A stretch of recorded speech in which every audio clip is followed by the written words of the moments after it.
오늘 주시는 하나님의 말씀은 사무엘하 19장 9절부터 15절까지의 말씀입니다. 이스라엘 모든 지파 백성들이 변론하여 이르되 왕이 우리를 원수의 손에서 구원하여 내셨고 또 우리를 블레셋 사람들의 손에서 구원하셨으나 이제 압살롬을 피하여 그 땅에서 나가셨고 우리가 기름을 부어 우리를 다스리게 한 압살롬은 싸움에서 죽었거늘 이제 너희가 어찌하여 왕을 도로 모셔 올 일에 잠잠하고 있느냐 하니라. 다윗 왕이 사독과 아비아달 두 제사장에게 소식을 전하여 이르되 너희는 유다 장로들에게 말하여 이르기를 왕의 말씀이 온 이스라엘이 왕을 왕궁으로 도로 모셔오자 하는 말이 왕께 들렸거늘 너희는 어찌하여 왕을 궁으로 모시는 일에 나중이 되느냐. 너희는 내 형제요 내 고륙이거늘 너희는 어찌하여 왕을 도로 모셔오는 일에 나중이 되리요 하셨다 하고 너희는 또 아마사에게 이르기를 너는 내 고륙이 아니냐. 내가 요압을 이어서 항상 내 앞에서 지휘관이 되지 아니하면 하나님이 내게 벌 위에 벌을 내리시기를 바라노라 하셨다 하라 하여 모든 유다 사람들의 마음을 하나같이 기울게 하매 그들이 왕께 전가를 보내어 이르되 당신께서는 모든 부하들과 더불어 돌아오소서 한지라. 왕이 돌아와 요단에 이르매 유다 족속이 왕을 맞아 요단을 건너가게 하려고 길갈로 오니라. 아멘. 다윗을 배신했던 압살롬의 반역 이야기는 이제 거의 막바지에 이르고 있습니다. 그는 자신의 자랑거리였던 머리털로 인하여 죽음을 당했습니다. 그 속에 요압의 분노가 상당 부분 작용하였죠. 요압은 다윗의 당부에도 불구하고 상수리 나무에 머리가 걸린 압살롬을 창으로 꿰어 죽이고 맙니다. 이런 압살롬의 인생을 생각해 보면 이런 사자성어가 떠오르는데요. 사필귀정, 즉 모든 일은 제자리로 돌아오게 된다는 뜻입니다. 오늘 본문의 내용도 마찬가지죠. 바로 다윗의 사필귀정의 이야기입니다. 그가 잃어버린 왕권을 되찾고 다시금 이스라엘 전체의 왕으로서 여러 지파들에게 재신임을 받는 내용을 담고 있습니다. 그런데 여기서 우리는 본문을 해석할 때 좀 더 깊이 고민해야 할 부분들이 있습니다.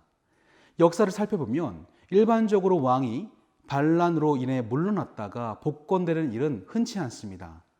아무리 구관이 명관이라 할지라도 반란이라고 하는 것은 모든 관계가 정치적으로 복잡하게 얽혀있기 때문에 물러난 왕이 재추대가 되는 것은 정말 어려운 일입니다. 차라리 다른 새 왕을 세우는 게 일반적이지요. 그런데 그 어려운 일이 오늘 벌어지고 있습니다. 다윗에게 등 돌렸던 이스라엘 지파들은 자기들끼리 논쟁이 벌어졌습니다. 압살롬이 죽고 반란이 일단락되자 자신들이 다윗을 배신했던 일들에 대하여 염려했던 것 같죠. 다윗에게 보복을 당할 수도 있고 정치적으로 영향력을 잃게 될 것입니다. 보통 이런 경우라고 한다면 새로운 왕을 추대해서 힘을 모으고 자신들의 기득권을 지키기 위하려 했을 텐데 그럼에도 불구하고 그들은 이렇게 말씀하고 있습니다. 9절과 10절 말씀을 읽어드리면 이스라엘 모든 지파 백성들이 변론하여 이르되 왕이 우리를 원수의 손에서 구원하여 내셨고 또 우리를 블레셋 사람들의 손에서 구원하셨으나 이제 압살롬을 피하여 그 땅에서 나가셨고 우리가 기름을 부어 우리를 다스리게 한 압살롬은 싸움에서 죽었거늘 이제 너희가 어찌하여 왕을 도로 모셔올 일에 잠잠하고 있느냐 하니라. 이 말씀을 한 문장으로 요약하면 다윗 같은 왕이 없다. 그를 다시 모셔드리는 일에 한시도 지체해서는 안 된다는 뜻입니다. 여기서 우리는 중요한 사실 한 가지를 발견할 수 있습니다. 정치적인 이해관계가 복잡히 얽혀있는 상황 속에서 다윗이 왕으로 재신임 받게 되는 것은 하나님의 징계가 거의 끝났다는 의미입니다. 우리는 압살롬의 반역이 다윗이 밧세바를 범한 죄 때문임을 알고 있습니다. 그런 압살롬이 죽고 돌로 쪼개진 이스라엘이 다시금 하나가 되자고 하는 것은 바로 하나님께서 모든 것을 제자리로 돌려주시는 사필귀정을 시작하셨다는 것이지요. 그래서 오늘 이스라엘 지파들의 여론이 다시금 다윗에게 집중되어집니다. 그를 왕으로 모셔드리자.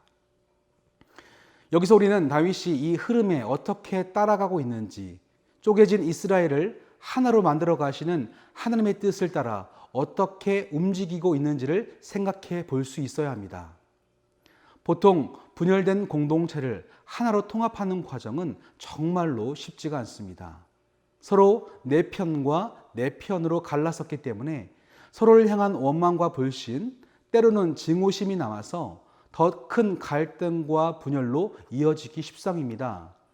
앞선 문맥에서 요압이 압살롬을 죽였던 것도 같은 맥락이죠. 이에 다윗은 어떻게 움직였을까요? 먼저는 자신을 재추대하려는 이스라엘 지파들의 소식을 유다 지파에게 전달합니다.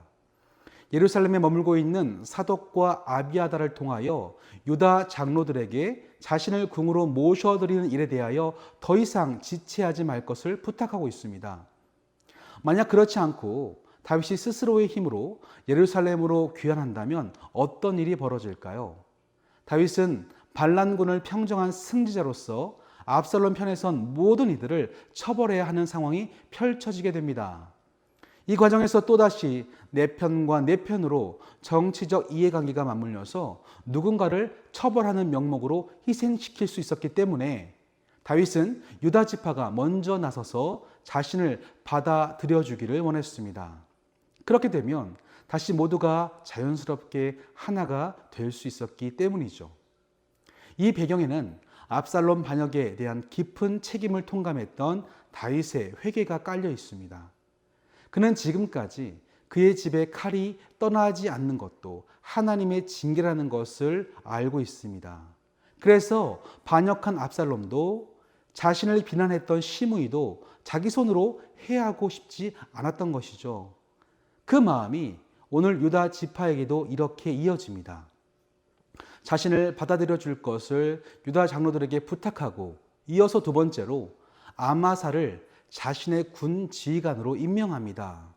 13절 말씀을 읽어드리면 너희는 또 아마사에게 이르기를 너는 내 고륙이 아니냐 내가 요압을 이어서 항상 내 앞에서 지휘관이 되지 아니하면 하나님이 내게 벌 위에 벌을 내리시기를 바라노라 하셨다 하라 하여. 다윗은 지금 아마사를 자신의 고륙 한 가족으로 지칭하고 있습니다. 심지어 그를 군 지휘관으로 임명하지 않으면 하나님이 자신에게 벌을 내리실 정도로 맹세까지도 하고 있습니다. 그런데요, 이 아마사가 누구입니까? 자신의 조카였음에도 불구하고 압살롬 편에서 군 지휘관을 역임했었던 반란 세력의 중심이었습니다. 그런 그에게 자신의 고륙임을 강조하면서 맹세까지 하며 그를 품겠노라고 약속하고 있는 거죠. 이것은 있을 수도 없고 있기가 힘든 일이지만 이렇게까지 맹세로서 그를 품으려고 했던 그것이 다윗의 진실된 마음이었기 때문입니다.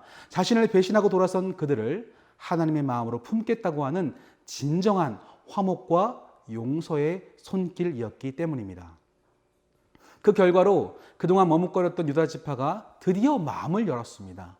다시 다윗을 돌아오도록 초청하였고 15절 보시면 요단을 건너오는 다윗을 왕으로 맞이하기 위하여 길갈까지 나가서 영접하게 되어집니다.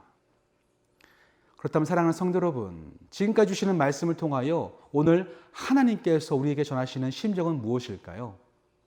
다윗은 오늘 자신이 무엇을 해야 할지 정확하게 알고 있었습니다. 하나님의 징계가 끝나고 자신의 범죄로 말미암아 압살롬이라는 칼이 난도질했던 공동체를 어떻게 봉합시켜야 할지 알고 있었습니다. 그 속에 인간적인 감정과 과거의 스토리, 상처가 남아 있겠지만요.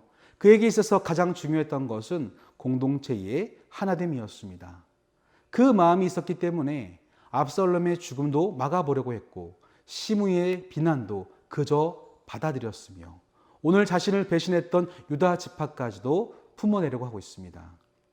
과거의 사사로운 감정에 얽매이기보다 하나님께서 그들을 대적이 아닌 형제로서 진실한 모습으로 받아들이기 위해 최선을 다하고 있습니다. 여기서 우리는 예수님께서 하셨던 말씀을 기억하게 되어집니다. 원수를 사랑하라. 원수를 사랑하는 것은 우리의 힘으로 되지 않습니다. 오늘 다윗처럼 첫째, 그가 나의 대적이 아니라 본래 한 형제였음을 알고 둘째, 우리의 난임과 갈등은 우리의 죄 때문임을 알고 겸손히 하나님의 뜻을 구하고 나아가는 것, 거기서 원수까지 품어주신 하나님의 사랑을 닮아갈 수 있는 힘이 나타납니다. 저와 여러분에게도 이 힘이 솟아나기를 소망합니다. 대적이 아닌 서로가 형제로 바라보고 아픔과 상처가 아닌 그 사람을 향한 하나님의 마음, 사랑의 긍휼의 시선을 깨달을 수 있도록 하나님께 간구할 수 있는 오늘 하루가 되어지기를 주님의 이름으로 간절히 축원합니다. 아멘. 기도하시겠습니다.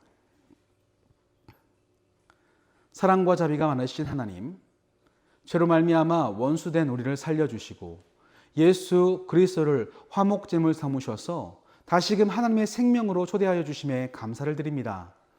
그런 사랑을 입은 자로서 오늘 주시는 말씀을 따라 원수를 사랑하는 것이 무엇인지 생각해 봅니다. 때로는 우리의 죄로 인하여 다투고 나누고 갈등할 수 있지만 하나님의 사랑은 이 갈라진 상처를 봉합하고 남음이 있는 유일한 치료제임을 믿습니다. 우리가 그 은혜를 입었기 때문에 주변을 돌아보며 그 사랑이 필요한 곳에 그 사랑을 전하며 하나 되기에 힘쓸 수 있도록 인도하여 주옵소서.